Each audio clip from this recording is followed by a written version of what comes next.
Hey guys, Moneyman300 back for some more Forza 5 tips and tricks here, and this time we're moving on to some rear-wheel drive tuning. So I did a one video on front-wheel drive and want to follow it up with rear, and then we'll go on to all-wheel drive. So this is how you can quickly tune a rear-wheel drive car. And this one's in D-Class, but you know, overall what I'll go over here is really applicable to any time you tune most rear-wheel drive cars. Now, there's an exception to that, and I may do a video separate for that, and that is if you have a mid-engine car. This is assuming a front-engine rear-wheel drive car. So mid-engine's a little bit different and probably a subject for a different video, but let's hop right into this. First off, hey, if you want to build a beast of a D-Class car, muscle car anyway, find one of them that's in the 350-ish range, which is where most of them are.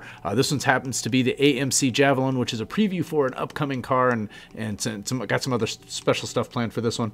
But come in here, and the first thing you want to do, this is different than the tune. This isn't about rear-wheel drive, but I just want to give you guys a quick heads up. Grab yourself the 5.7 liter V8 engine, and then on top of that, put on your centrifugal supercharger. So that's key. From there, there's some different things that you can do. You're going to put your aero on there. Now, remember, like I said in the front-wheel drive video, make sure you get your tunable parts on here, your front and rear Forza aero. You need your differential and potentially transmission out of here.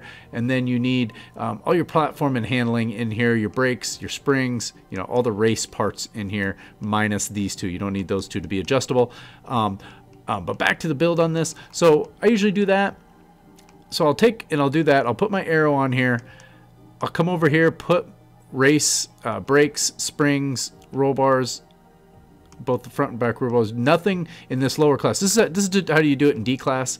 How you get some of these really good cars in D class, real fast muscle cars. No roll cage and no weight reduction.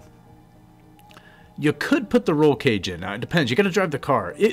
Roll cage really does add stability, but it also adds a fair amount of weight and PI at the same time. So in D class, I would leave that off. No weight reduction. You really can't afford to do that. In here, you just want your differential. You may want transmission, but I would test it stock first. Most of the time, that stock transmission works just fine.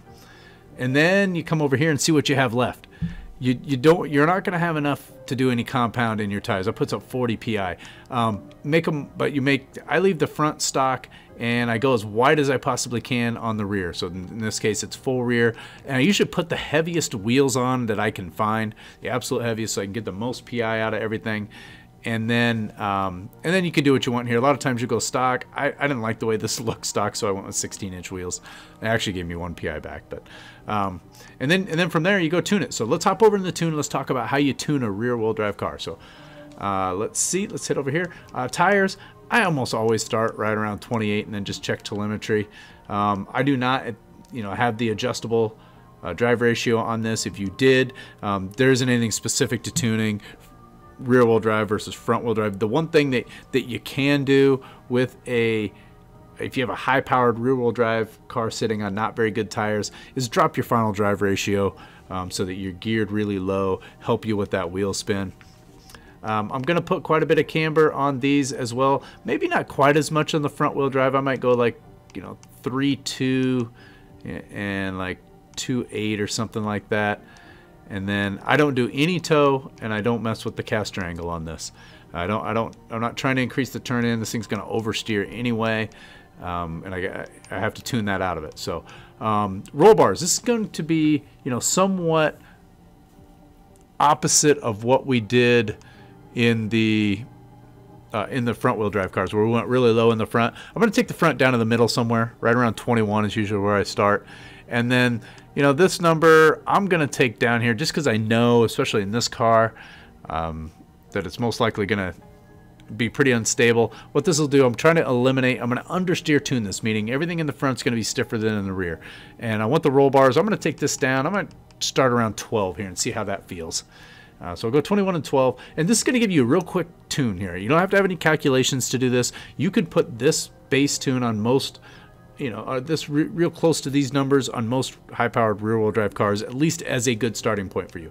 Now, the numbers on this are going to look different every time, but I sight this up, and we put this, I like to soften them up a little bit, put it somewhere in the middle, and then I'm going to go softer in the rear. I'm going to go a fair amount softer in the rear too. So I'm going to look something like this here.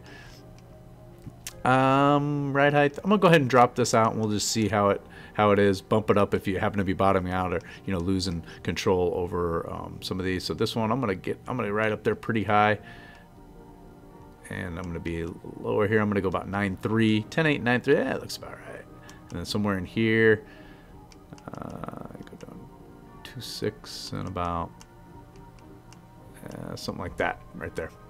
So 2.6, 1.6. That looks like a good little starting point there. You're going to be, you know, always real stiff in your rebound and real soft in your bump, and then kind of match your spring values and what you did in your roll bars, in that, you know, stay consistent with your oversteer versus understeer tuning. There are people that'll just put these the same, and you could do that. They might go just 10.5, 10.5, 10.10. You play around with it, test some different things. That's really how you kind of find out. But this is where I'm going to start generally with a right in this area in a rear-wheel drive car.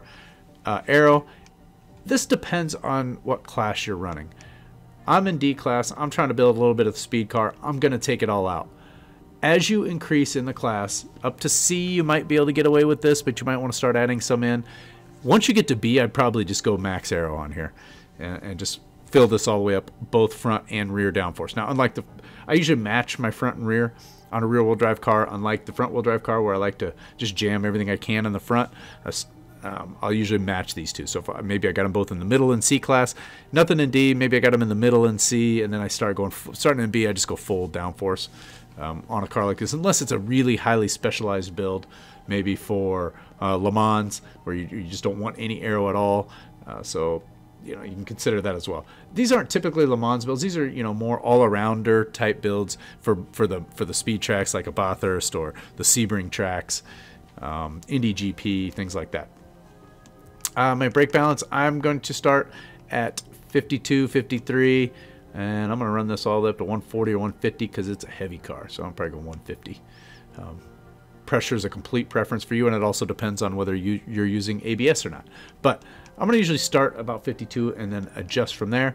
And then on my differential, we're going to go pretty low here. I'm going to start down about 25 on this car and adjust from there, and I could go even as low as 15 just because I know my trigger finger. If you are really, really good with throttle control, you can run that acceleration a little bit higher, start to bump that up a little bit.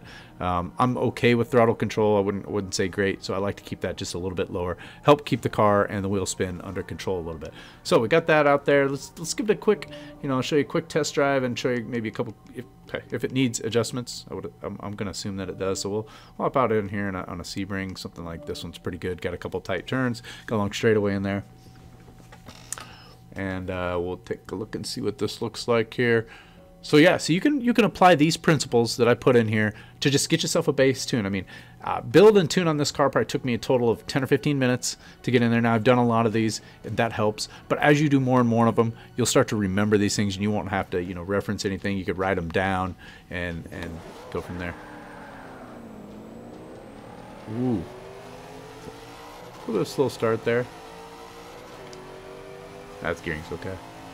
Let's see what this feels like. This is a good turn to kind of feel how your braking's doing. Feels pretty good. And that thing's got a lot of grip. I might be able to even go. So right now I have...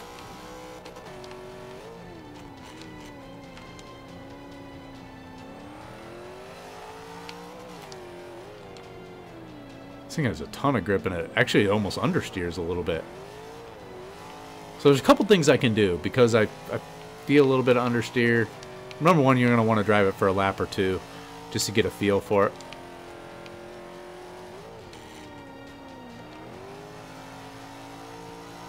Just get a feel, kind of hammer around a little bit. God, this car's really easy to drive though. It is. So this could be build specific, right? Sometimes it is. Like I almost feel like I have too much traction in the back. So I feel like I could put some more horsepower in this. And then I may want to lower, I may want to go with a little more camber. Just feel with that, but I'd drive it for a couple. I've also been driving a lot of front wheel drive cars and things like that. This thing has really good traction though, and again, this is on stock tires, and so it feels pretty good all together. So that's where you can get started. I like the way my brakes feel. You know, my pressure's probably okay here. So it kind of pushes on throttle there. I think I could even lower. So on that, I kind of feel like I want to do a couple of things here.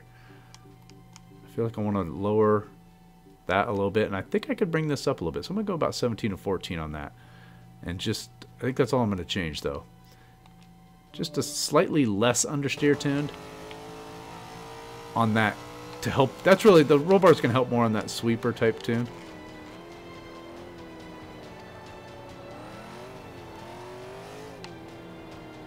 God, just understeers. Maybe that could be speed there. Just understeering a little bit. What I might do is mess around with my tires. I may go a little wider in the front on the tires and even maybe a little narrower in the rear. Kind of play around with that to get it to where I think it should turn.